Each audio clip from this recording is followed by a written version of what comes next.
Hi, why I'm not very enthusiastic about Jethro Tull's upcoming album, The Zealot Gene.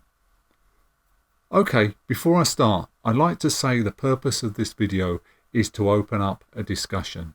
It is not to diss Ian Anderson or Jethro Tull, a band I have a great love for in any way. It's merely my opinions.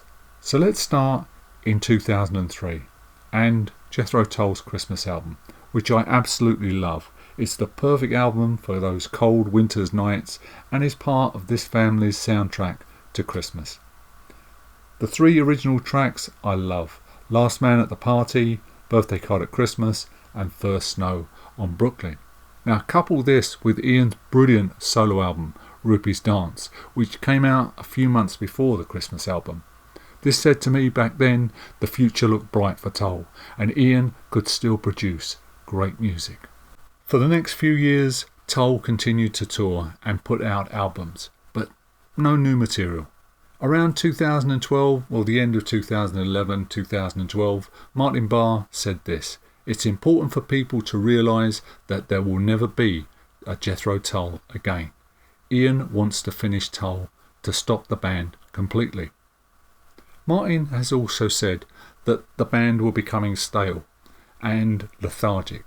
So you can see Ian's reasoning to stop the band and branch out on his own as the Ian Anderson Band.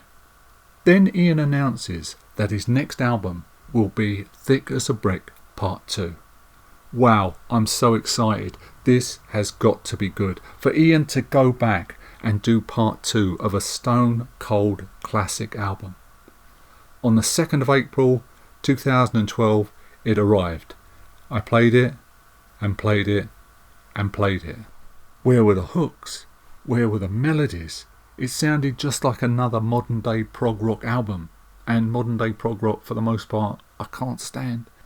Brilliant musicianship for sure, but whereas the original had one killer moment after another, John Evans' sublime keyboard work, Barry Barlow's incredible innovative drumming, Ian's flute playing for sure is as good as usual. It's brilliant, but none of the other musicians for me stamped their identity on the music. It could have been played by any bunch of top session musicians. Ian seems more interested in telling a story than producing those killer hooks and melodies, which were an integral part of what made Tull fantastic, what made Tull great for me. Homo Eroticus followed the same path. Amazing playing, ingenious concept, but it could be played by a band trying to imitate Tull, and a poor imitation at that. 2021, Ian has reformed Tull and we are to get a new album, The Zealot Gene. And so far we have 2 tracks, Shosana Sleeping and Sad City Sisters. Again, you can't fault the musicianship, but it is just Ian telling a story. There's no melody, there's no hooks. And I don't know, maybe it is because Ian's voice has deteriorated that much that he has to sing in that kind of monotone. But it does nothing for me. It's sad to say that the best Jethro Tull sounding music I've heard over the last 17 years has come from Iron Maiden. Take a listen to their new album Senjutsu and you'll hear many musical references to Tull. And I find it hard to say all this because Ian Anderson is one of music's true genius, as well as writing dozens and dozens of classic songs. I've seen his flute playing evolve over the years, so much so that he can hold his own with any player on the planet. His acoustic guitar playing, which is criminally underrated, is also magical.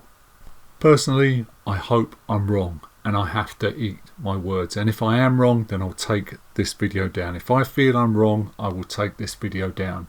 But I say this, and to echo, what was it, Chris Welch's words way back in The Melody Maker, I say this more in sadness than anger because Jethro Tull are so dear to my heart.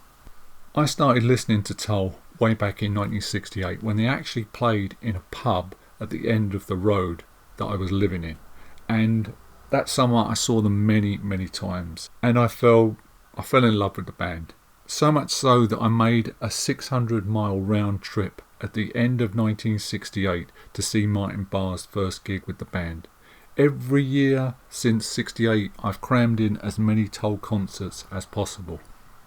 Back in the 70s I used to stand outside record shops on the morning of each album's release, as well as scouring some very dodgy West End of London record shops for the latest bootlegs, a large number of them sounding like they were recorded in the auditorium's toilets.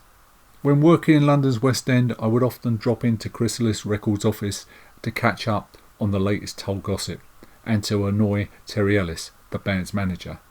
In the early 70s, when Tull ignored the UK on their touring schedules, I planned trips to the USA and France.